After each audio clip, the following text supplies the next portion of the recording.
not just the economic relationship between Canada and the United States, but also the broader political relationship between Canada and the United States. And if you think back to where we started, when we started focusing on the United States and Canadian foreign policy, as the central actor, we talked about geography, we talked about defense relations, we talked about the linkage between the bilateral relationship in Europe, and the problems of images of dependency and satellite, and certainly when we talked about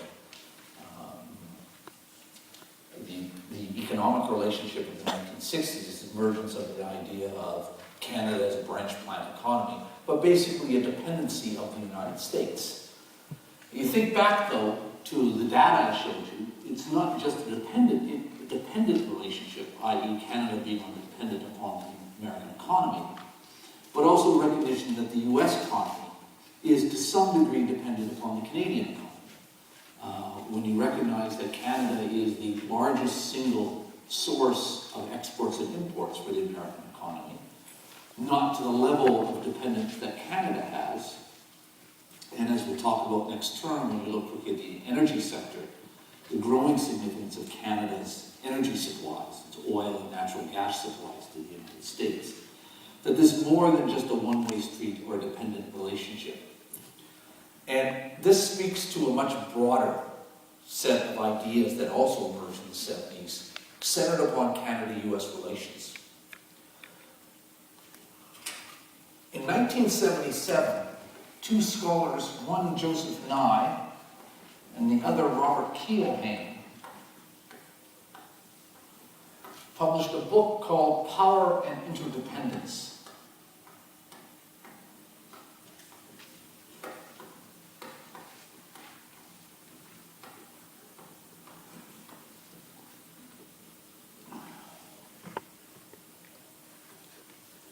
And at the center of the book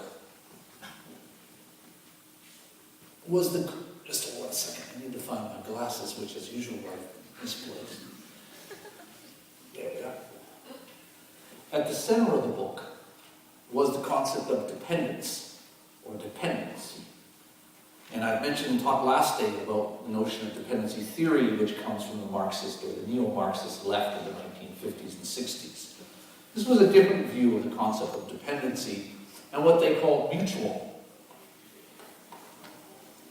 dependency. Welcome, gentlemen. Or mutual dependence.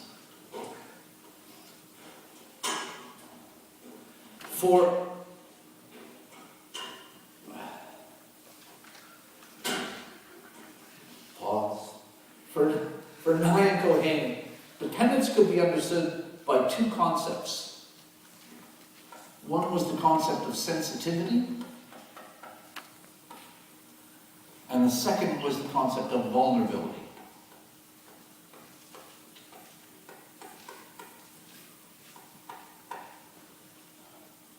And what they meant by sensitivity was the extent to which a national economy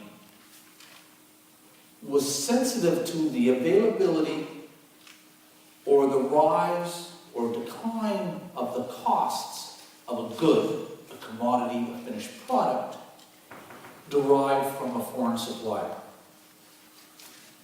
How sensitive was the nation's economy to a significant change in either availability or cost?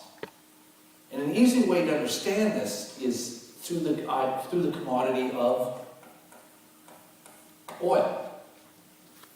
Oil is the backbone of modern industrialized economies, and all modern economies are sensitive to the availability and the cost of oil.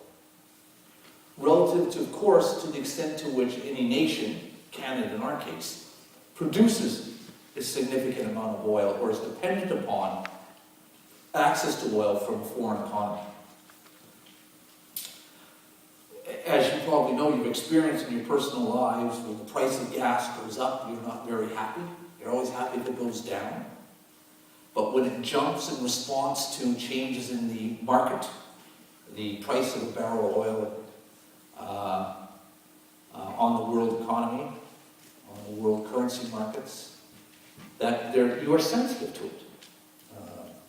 Sensitivity related to vulnerability in consumer choices at the end of the day. But of course, oil is not just or oil and gas, not simply for all of us that are driving our cars or heating our homes, but you think in industrial terms. When you have marginal profits, you're just barely staying alive, and suddenly the price of oil goes up. That could be enough to kill you. So sensitivity in terms of a dependent relationship is one in which a nation is very sensitive to changes in availability and changes in price. Vulnerability is the situation where how vulnerable are you to those changes in terms of access to the commodity or the good or its price. That is, what alternatives, in a sense, can you turn to deal with the problem of sensitivity? If you look today in the context of the environmental concerns and climate change, but oil and gas, all these issues, what is the availability of alternative sources of energy to supply automobiles, which is very problematic, of course, but in terms of home heating, in terms of industrial requirements. For Manitoba, it's hydroelectricity. We can turn to hydroelectricity, alternative energy sources. So vulnerability refers to those situations. If you are highly vulnerable, you don't have many choices to turn to. And if you are sensitive, highly sensitive to the availability or the cost of a good, and you don't have any alternative choices, that, according to Niall Brehane, puts you in a dependent relationship. And as we'll talk about later, probably next day, when we talk about the motives behind free trade, it can be reflected that Canada was very sensitive to any decisions made by the US Congress in particular, which could hurt the ability of Canada to export its goods to the American market. And we were very vulnerable to American protectionism because of the significance of that American market. And if you think back to what I talked about last day about the Trudeau government and the third option, that in a sense was a response to sensitivity and vulnerability. Diversify your markets, your export markets, to reduce your sensitivity and vulnerability to the vagaries of the US Congress. And in terms of free trade, of course, the free trade agreement from a Canadian perspective was as a function of we are very sensitive and vulnerable to Congress, we have to do something about it. The way to do it is to eliminate the problem and hence negotiate a free trade agreement. Keohane and Keohane took this a step further and said, what we see out there is not just dependent relationships, but mutually dependent relationships, in which two countries trading together or interacting together are simultaneously sensitive to each other's national decisions over their market access, and both vulnerable to it. And in a situation of interdependence, or mutual dependence, which would become translated into the concept of interdependence, this then served to constrain both the actors, and in our case, Canada and the United States, in terms of the national decisions they would make. Now, we could get into this, and we'll talk a bit more about this in terms of interdependence relative to the impact of 9/11 and the issues of the border security, which became paramount in the United States, and Canada's policies in the wake of 9/11 to seek to solve that problem, which is still an ongoing issue for Canada. But nonetheless, and you can talk about relative degrees of interdependence. Who's more interdependent? Generally, people would suggest that Canada is more dependent on the U.S., arguably, than the U.S. is dependent upon Canada.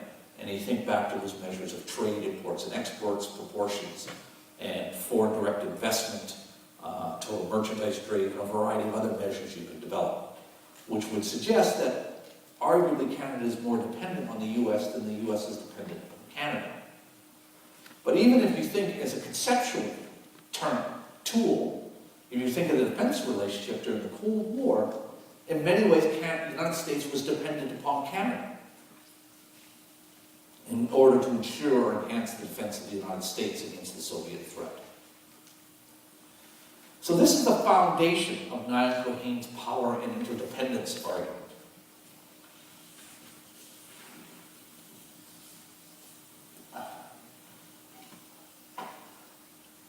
But Niall Keohane took it a step further, and what they developed out of that basic conceptual analysis was this term or the concept of complex interdependence.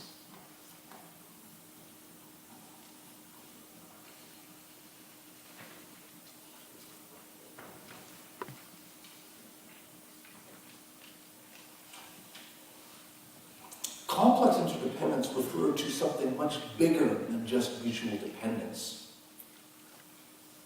And what it in fact did was offer an alternative way to understand the world of international politics of the 1970s.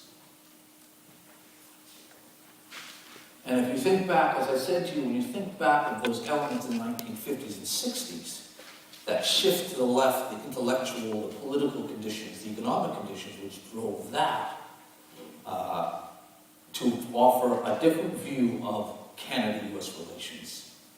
And then more broadly, the extent to which Canada's thinking, broad social thinking at the time, reflected also general, broad, global patterns in thinking about relations between states, imperial America, colonial America, etc. Complex interdependence offered a different view. And effectively, what they argued was that if you look at the world through, as I think I've talked about before, through the lens of a realist, or realism, and all of you, I think, one way or another, have come across the concept of realism as the dominant worldview, the dominant paradigm, the dominant belief system, the dominant way scholars of international politics and foreign policy understand the way the world works. What Niall Keohane argued that if you look at the realist paradigm or worldview, it consists of three basic principles, or assumptions, or axioms, whichever you want to call them. One was that the state is a unitary actor. What's known in the field is our theory of the billiard ball. And we talk about the United States relations with Canada. And when we do that shorthand, or American relations with Russia, or whatever two countries involved, we're basically taking our model of the world and treating the actor as a unitary actor. And this is what realists do. So they argued. The second thing they argued that there is in, I never remember, is hierarchy EI or IE? IE? I always get that wrong. I had to revise an MA thesis because I misspelled hierarchy. And that was before the days of spell checks. There is a hierarchy of issues on the international agenda. And within that hierarchy, the central